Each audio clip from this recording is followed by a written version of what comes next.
It's looking like we're gonna get a rematch, guys. Errol Spence and Terence Crawford Part 2. We don't know when it's gonna go down. It's not even technically official. It's been confirmed from Derek James and Brian McIntyre, Terence Crawford's head coach, that Errol Spence plans on activating the rematch clause. He already has activated it, according to Derek James and Brian McIntyre. So more than likely, we're going to get the rematch between Errol Spence and Terence Crawford. Not necessarily excited about it, I guess, because a lot of people are saying that the outcome's going to be even worse this time. Errol Spence is going to sleep, things along those lines.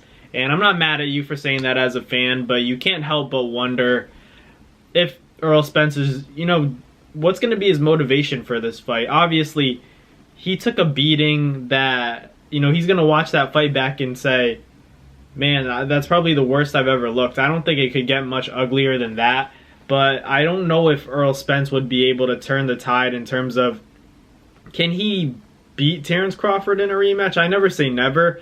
I just, after seeing Terence Crawford look that phenomenal and sensational against Errol Spence, I can't help but question whether or not Errol Spence has the ability, even possesses the ability to beat Terence Crawford, at least after that performance. I feel like a lot of people have been saying that he can't do any worse in a rematch, and I think it's not true. I feel like Terence Crawford is so dynamic right now.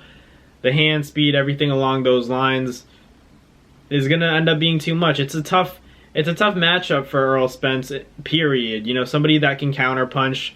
Like Bob Arum said, Errol Spence doesn't really look like he knows how to fight a southpaw. He's so used to fighting orthodox fighters because obviously that's more common. But to not really be comfortable as a southpaw, to not really be comfortable against another southpaw, and then it doesn't help that southpaw is Terence Crawford, who's also switching. So he knows how to confuse you. He can switch to that southpaw stance, land that right uppercut, land that right hook quick, which he was landing in the first fight.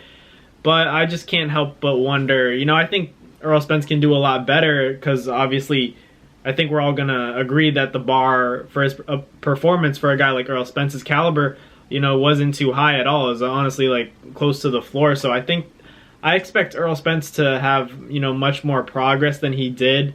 Not to say that I still think that I don't think he's going to win the fight. I think Terence Crawford's going to win after seeing that performance. And a lot of you guys are going to say, oh, you picked Errol Spence so heavily in the lead up. Yeah, but it's just one of those kinds of fights you need to see in person. I can admit when I was wrong and I picked Errol and I was wrong, but I think that in the rematch it would just, I understand also as well, don't get me wrong, I think that there's so many reasons why Errol Spence feels the need to take this fight. Who knows, maybe he doesn't even think he can beat him. I know that competitive and champion side of Errol Spence believes that he can beat and defeat Terence Crawford, and he knows that he's better than what he showed on July 29th.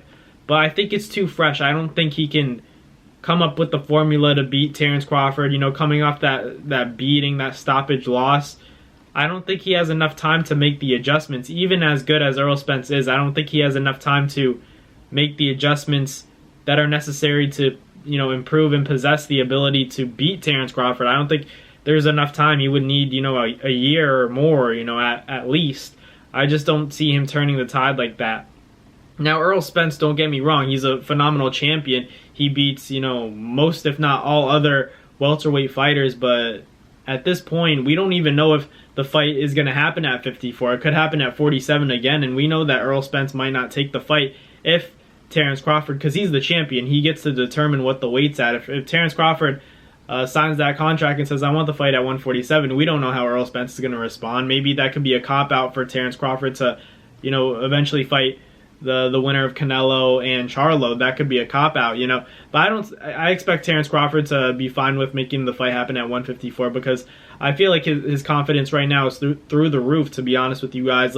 After beating a guy like Errol Spence in the way that he did, I feel like Terence Crawford's not afraid of anybody, so he doesn't mind fighting Spence at 54 if people think that gives him an advantage.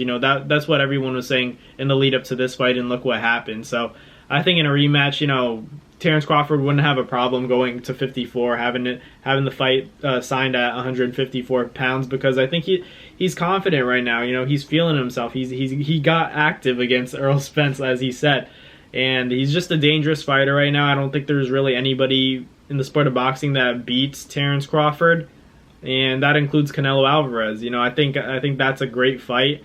I think that the rematch isn't going to do as well, obviously, pay-per-view sale-wise, but that kind of money that Errol Spence is going to make, you can't help but understand that, you know, that's a big part of why he's going to take the rematch. Even if he doesn't believe that he can beat Terence Crawford, he's going to try do his best to make it more competitive, and he's going to collect that check, because that's a lot of money that he's going to make with Terence Crawford. Maybe not as much as the first fight, but probably not as much as the first fight, but that's still a lot of money for Errol Spence, and I wouldn't be mad at him for taking that rematch, and it seems like he's doing that. So Errol Spence activating his rematch clause against Terence Crawford. Are you guys excited to see part 2? Do you guys think it'll be any different? Will it be worse? Will it be better for Errol Spence? Will he even win the fight, potentially? I'd probably still go with Terence. Wins in, you know, convincing fashion, but who knows, maybe Errol Spence will surprise us. Maybe the weight affected him a little bit more than we thought. Who knows?